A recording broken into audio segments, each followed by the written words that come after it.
Philippines and Cuba. All right, so Philippines and Cuba. John Hay is going to coin the phrase. It's a splendid little war. It only takes 4 months.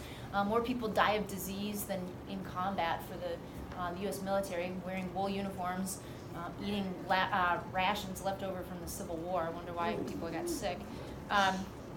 So splendid little war, quick. Spain is now out as far as an imperial empire. And so what does the United States gain as far as territories? Cuba, Puerto Rico,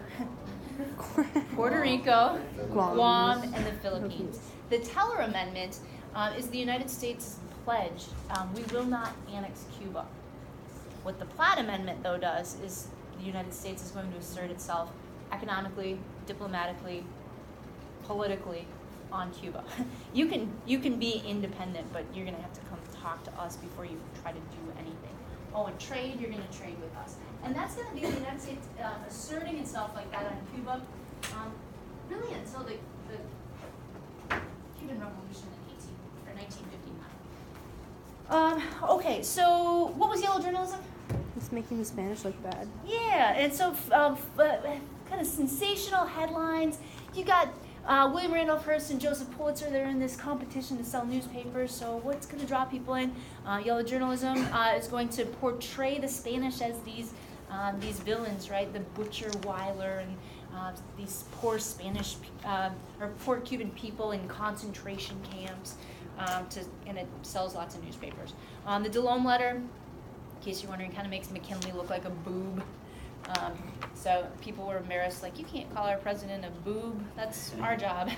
And then the Maine is the spark, right? The USS Battleship that blows up.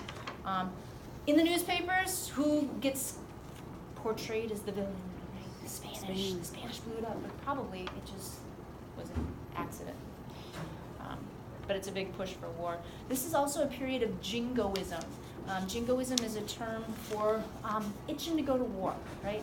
You got the build-up to World War I happening all across the globe.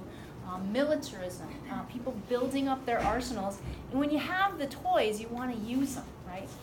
So we're going to see that there. This is going to be continued during the presidency of Teddy Roosevelt. What's the nickname for Teddy's Navy that he sends on a peacekeeping mission around the world? Oh, Great White Fleet. The Great White Fleet. We come in peace. Remember that cartoon of Teddy with his face as like the hood ornament on the ship? We come in peace, but the birds of peace are also, or the birds of peace, the doves, are wearing military uniforms. So it's ironic. Okay. So Teddy's foreign policy. What does it get the nickname of? Big stick diplomacy.